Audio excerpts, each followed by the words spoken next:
Hey you guys. I just got back from watching Get Out. Let me first just say, bravo. Jordan Peele, bravo. That is one of the most amazing movies I've watched in a long time. Secondly, if you have not seen this movie, stop watching this video. Push pause, stop, whatever, close your tab, and go see it. Because I'm about to ruin this movie for you, and I don't want to do that.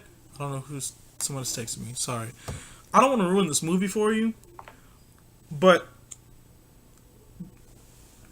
go watch the movie. All right.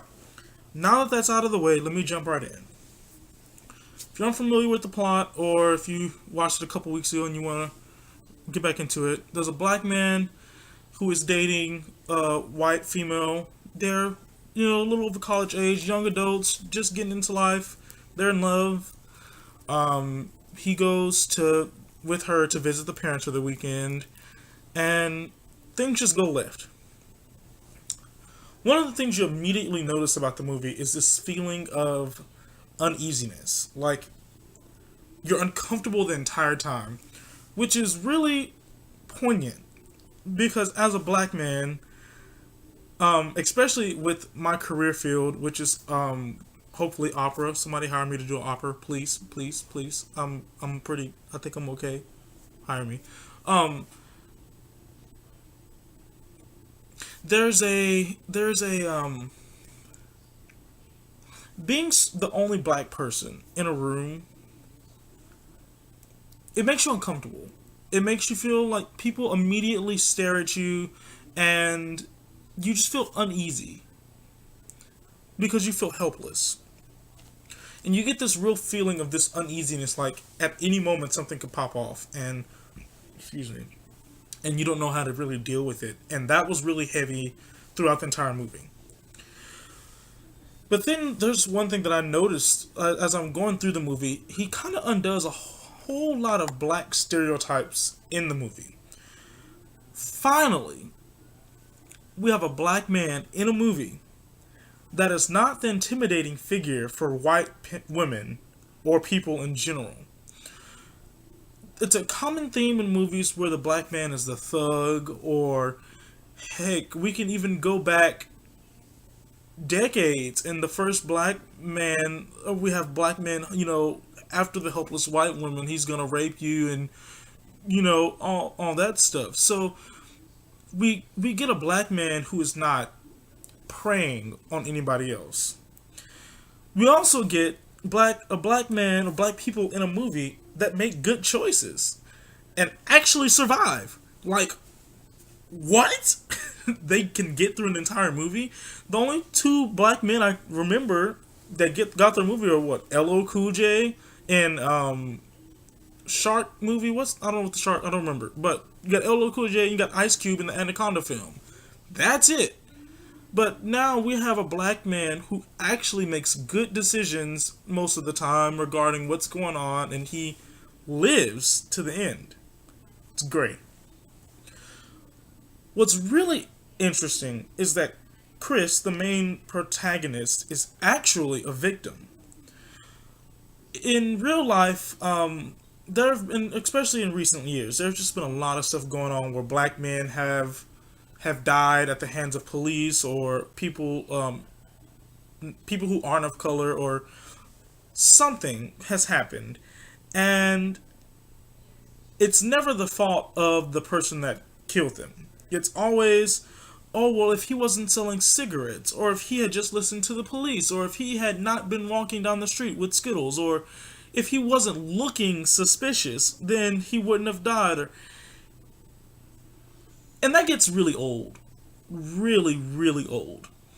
So we finally, in this movie, we get a black man who is actually the victim here. Like, he did nothing to warrant what was happening to him. He was completely blind as to what was going to happen. It had nothing to do with him. And that's a really interesting point to me. One thing that I found especially important was that the black characters in the movie were actually black. Um What do you mean by that? They were actually dark toned black people. If we go back to racism times, we know that black people of fairer skin tone were generally treated better. And we can even talk about post-slavery, Jim Crow era. Um, Black people who had a lighter skin tone were generally treated better in society. The light-skinned black people were in the house. Now, don't get me wrong by this. I don't want anybody to take this the wrong way. I'm not saying that light-skinned black people have it easier than dark-skinned black people. I'm not saying that light-skinned black people are any better or any worse. I'm just pointing out something about the movie that I noticed. My mom is what they would call a yellow bone. Like, it is what it is. In this movie versus other movies, if there's a black character, he's generally pretty ambiguous. A lot of times, if he's in love interest with a white woman, then he's very, poised and well spoken. And he's not your average black guy, which kind of is another point that I'll get into later in the movie. But I appreciated that the characters were actually black. But let's get into like some of the parallels that were really poignant for me. So one, there's the whole bingo game, which is an immediate call to the slave auctions. You have a bunch of people sitting out there looking at the specimen. They're trying to see what they can offer them, and it's just blatantly showing a parallel to the slave auctions. Then there's the house itself. Just the first shot where they pull up to the house, it looks just like one of the old plantations. If they would have built a plantation style house in 2017 or what have you. And that was just a really interesting image. Then there's the idea of the secret society and their use of black experimentation, which is something that is has come up a lot in American history and world history. The modern premise of gynecology was based off of experiments done on black women. You have the Tuskegee experimentation. Just over and over again, black people are used to better life for whites. And even in the movie, he asked, "Well, why black people?" And he was like, "Well, I don't know." Like, it's kind of pulled that to the forefront. Like, this has been done before, for no reason other than they could. So that's interesting. There's the whole Jesse Owens and the Hitler moment where the girl's father, is discussing how his father lost to Jesse Owens in front of Hitler. And that's interesting because, Hitler believing in the Aryan race, and then you have a black man come and beat out a white man for the gold prize. Amazing moment. The cotton. Oh my God. The cotton. The one thing that held black people down for so long, that was used to enslave us, the thing that we spent generations picking, was the thing that saved him. Cotton. That blew my mind. There's this idea that well, it's not really an idea, but it's something that people have taken light of, that black people are generally more accepted if they're physically strong or contributing to society in some way, whether it be musically or artistically. Or that's the only time we're really appreciated by culture. And that was kind of shown in the forefront, and I'll talk about that some more later too. There was an interesting moment where the man he's stuck in the basement, and the girl is upstairs on her computer. She's Google searching black athletes and listening to "I've Had the Time of My Life" while eating some Fruit Loops. Interesting image. The Fruit Loops are in a bowl, kept separately from the milk that she's drinking from a straw. For one, that's just pretentious as hell. Who is eating Fruit Loops in a separate bowl, one by one, and the milk's in a cup, and you just sip the milk. That you're doing too much. That's extra. But it's interesting because the Fruit Loops are colored. Oh my god. Keep the colored and the white milk separate. God, that's great. And then of course she's eating the coloreds one by one. The colored Fruit Loops one by one, taking her sweet time, savoring each moment. Clearly, she could care less about the well-being of black people or how she's treating the black man. Um, it's an amazing image. She's oftentimes white women. Better yet, let me talk about this. Emmett Till. We all should be aware of the Emmett Till story. He was a 14-year-old who was brutally tormented by whites because they believed that he whistled at a white woman who in recent times the white woman just came out and said that she lied about the entire thing. There's a lot of instances where white women have been used to nonchalantly towards the demise of the black man. And so that was just really interesting how she just didn't care. She's having the time of her life while killing black men. It's really interesting. Um, there is a very interesting thing that another interesting thing that comes up in the movie, and it's that the value of the black mind is not really important. They're really mostly focused on the physical and artistic merits. The people at the party, the white people, are only interested in the physical and artistic merits for their own personal gain. The whole premise is that the black man has more to offer, whether that be physically, in one woman's case sexually, artistically, and they were picking, you know, this man for what they could gain from him. Recently, just listened to Solange's new album, "A Seat at the Table," and there's one of the interviews. She says, a man says, "If this white man's offering me $1 million, then I must be worth 40." And I think that's interesting because they praised him, you know, about his physical strength, and they were willing to pay for it to better their own life. Maybe a stretch, but I think it says something.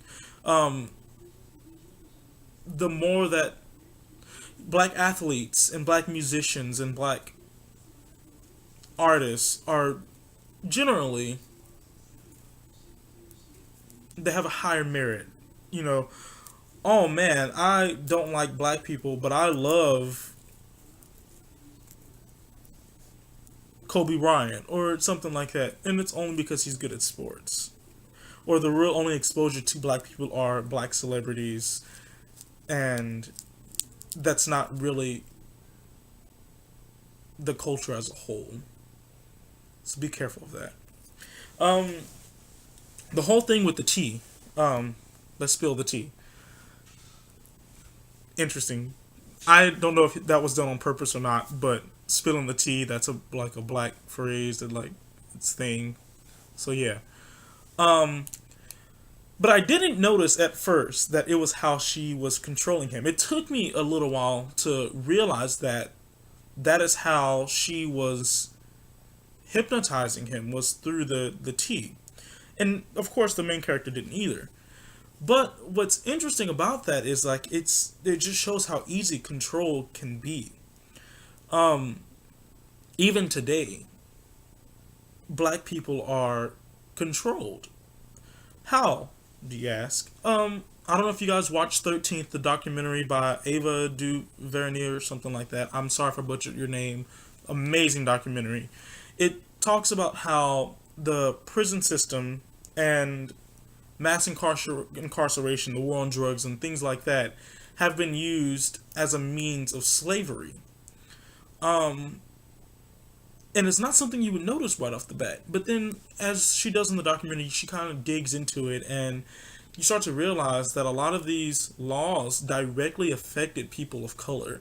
The three strikes law and the crack versus cocaine, and minimal sentencing and stuff like that. How has been a subtle way to control or directly affect people of color. And that's really scary to know that this stuff can be going on pretty much without you noticing it. Or by the time you notice it, it's too late. I encourage you guys to watch 13th. It is available on Netflix. Please go watch that. Same with Solange's album. Go listen to that. It's an amazing album. Yes, I'm promoting these guys, but they're amazing. There's also a nod to colonialism there with the tea and all that stuff. And then you got the whole Tea Party thing, which was a big thing during Obama's campaign and how they were going to change the face of politics and stuff like that. So the tea is really important. Yeah. Moving on. There was something about a few of the black people. Georgina comes to mind, Walter and Andre, I don't remember, but the grandma and grandpa's people, and then the Andre, the dude that went missing, they were black, but they weren't black. And there's a few interesting things about this. There's this really scary feeling when you're the only person in the room that understands you.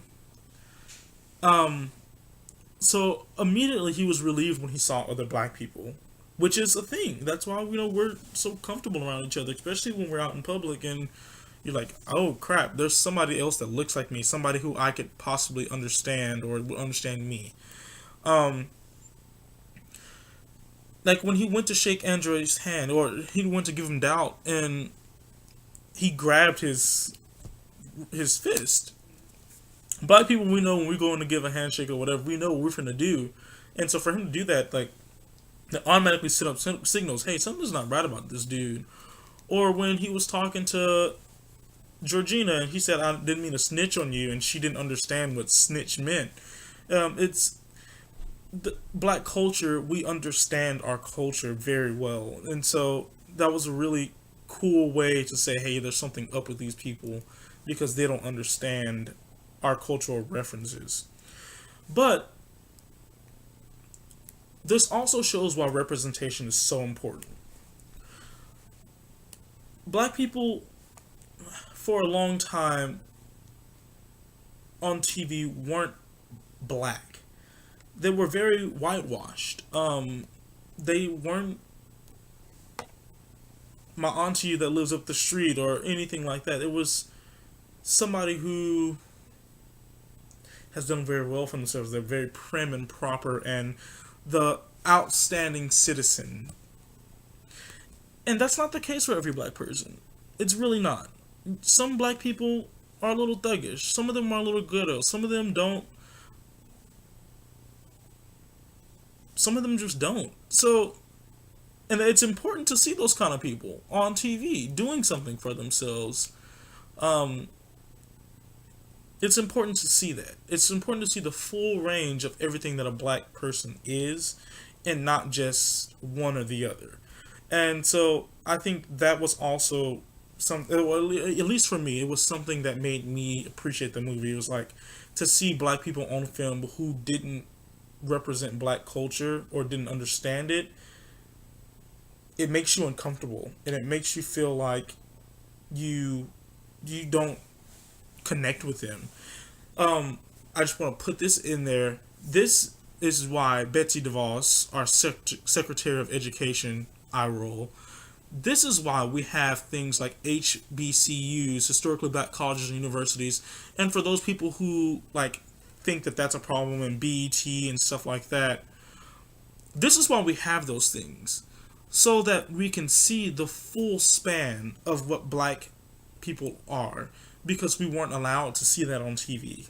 You were not allowed to see black people were not allowed to attend certain colleges. So we had to create our own avenues for it. This is why that stuff is important to us, because it gives us a chance to see ourselves and to better ourselves. Another cool thing that Peele did was he's had the United Negro College Fund, which allows for African American kids to go to HBCUs. It provides scholarships and stuff like that. Brilliant social commentary, just absolutely brilliant. Um, let's move on. So there's the whole distrust of police thing, and that's a very hot topic right now. His first instance with the police officer, questioning him when he had nothing to do with the accident. But then, even at the end, after he had survived everything that had happened, he'd been to hell and back, and the police officer or the police lights pull up, and he immediately puts his hands up. Because he, and what was really interesting is everybody else in the audience at the theater, we all knew that he would immediately or somehow be guilty for what has happened. He knew that the first instinct of the officer was going to be that he had did something wrong. So he said, let me put my hands up right now so that there's no way that they can mistake me for being the aggressor here. Even and then what made it worse is the girl on the ground. She's talking about help, help, when she had just tried to kill him. Brilliant. God, this is a brilliant movie. Another thing that gets brought up is mental illness in the black community. We don't talk about it, and that's unacceptable. Men are not allowed to cry. They're not allowed to be emotional. They're not allowed to talk about their feelings or mental issues, and because there's just this terrible stigma in the black community that if we do, then we're weak and we're not able to support a family or some crap like that, and it's ridiculous. And it really shows how ridiculous it is because they use this man's mental issues regarding his mom and how his mom died because he felt like he abandoned her. And he never talked to anybody. The only person he talked about it was his girlfriend. And when he finally did open up about it to her, and even when he was hypnotized and was forced to talk about it to the girl's mom, it broke him. It paralyzed him, and it was used to trap him. As a black community, we need to get rid of this stigma that black people can't have mental issues, because there's a lot of it. There's a lot of mental issue in the black community, and we need to stop that. It needs to become acceptable for us to say, hey, I have bipolar disorder, or I struggle with depression, or I don't know what I'm doing with my life. We need to be able to talk about these things and get some help about it. A friend of mine had some stuff going on, and when her family heard about it, they said, oh, you just need to go to church more. Church is amazing, and it's great for a lot of different reasons. But it's why God has given us the gift of medicine, and He's allowed for people to study these things so that we can deal with it. We as black people we have got to end the stigma about mental illness and emotional disorders and stuff like that in our community. We have to deal with it. Moving on. The sunken place. This was one of the most powerful things to me. A big reason why racism was so effective, and why it still is effective, is because they were able to get into our minds. Whether it was through religion or fear or whatever. Over hundreds of years, black people have been conditioned, as well as white people. There's a really cool documentary on YouTube called what is it called? Post-traumatic slave disorder. Post-traumatic slave disorder. Look it up. It's interesting. But it basically says over hundreds of years there has been this conditioning about black people, and black people are dealing with the effects of slavery still today. And even in the movie, it's mentioned. Like I was talking earlier about Jesse Owens and Hitler. The father never really got over the fact that he lost to a black man because the black man was just physically stronger or what have you. He never got over it. And then it's been passed down to the grandkids now. And they're in on the whole slave thing. So this stuff is not just, it doesn't just go away with a generation. It just reinvents itself. This is why we have systemic racism. This is why cultural appropriation is so upsetting, and whitewashing and gentrification and all this stuff. It's really a thing because in it's rooted in slavery, or it's rooted in prejudice and racism, and it's mental. There are still black people today that mentally they don't allow themselves to be any better than what they've ever seen or heard, and it stifles us. Just like when the Chris was in the second place, he literally could not escape the black hole.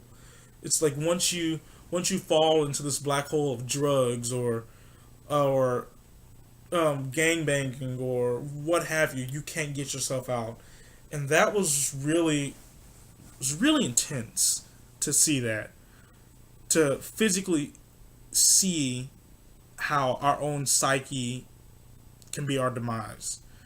Um, but recently, we've seen people stepping out of that. Well, even sooner than or further back than recently, like the whole Black Power movement. But then today we have it's really taken off as Black Lives Matter, and the term "stay woke," about social issues. Segue: Childish Gambino, bruh, that album is amazing. Peele was brilliant, once again brilliant of you to use that song to set the scene for the movie. Stay woke, they'll get you when you're sleeping. Like, God. Um, but that has recently been a thing where we're stepping out of the generational crutches, and we're saying, hey, it is important to have black people. It's important to have different cultures. It's important that we understand and people understand that this is what makes America great. That we have this rich culture of black people, and I'll go as far to say Mexicans and Muslims and Chinese and Japanese. There's a rich culture here, and it's important that we don't allow the mental things. I say we, but y'all know who I'm talking to. It's important that these mental crutches and these mental things that we've been told over generations don't look over that fact. Um, the psyche is important. Take care of your mental health. Take care of what you're hearing and what you're passing down to your kids, because we're still dealing with the effects of racism today. Even if you don't want to admit it, we're still dealing with this stuff today. So, again, Peel, I this movie messed with me because it really showed some of the things that cross your mind as a black man that, of course would normally not happen. But you think about it. You think about, man, what if is everybody in this room racist? Is everybody in this room looking at me? Are they scared of me? Are they eyeing me? Are they trying to trap me? Are just the entire experience as a black man was shown in this movie, and for it to be so brilliantly captured on film and to spark this conversation is amazing. So I highly, highly thank Jordan Peele for making this movie. I hope you guys enjoyed my little 2 cents about it. If this message, if this does get to Peele, hey man, bravo. Um, I am super excited to see your next movies. I will be watching every single one of them. If you're looking for anybody to help you work, or I know this, I read in an interview that you're looking for people to bring up with you, new actors and producers and stuff like that. I have friends in the film industry that would love a mentor. So please, if you reach out to me, I have nothing better to do with my day than to answer. So that'd be pretty cool. Um, but yeah, you guys go see this movie. Talk about it with your friends of color and friends who are not of color. This movie sparks debate. So take those friends who say subtle racist things to you and be like, yeah, see, racism isn't just about the alt right or about the KKK. It's the people that think they're cool, that say, "Oh yeah, I voted for Obama. Oh, I have a black friend." It's not just the ones that are in your face about it. It could literally be anybody that's harboring these racist tendencies, whether they admit it or not. So with that being said, I'm signing off. I hope you guys have a great night. Um, Please like, comment, share this with your friends. But please comment. If you have anything you want to say about what I've said, or if you agree or disagree, or whatever, I want to hear it. Let's talk about this stuff. Let's see if we can come to some understandings about some things. I don't know if I'll be making any more videos. I might, because that Tony Laren girl, she irritates me. So I might have a couple things to say to her on a video or two. We'll just have to see. But yeah, hey, take care, you guys. Good night.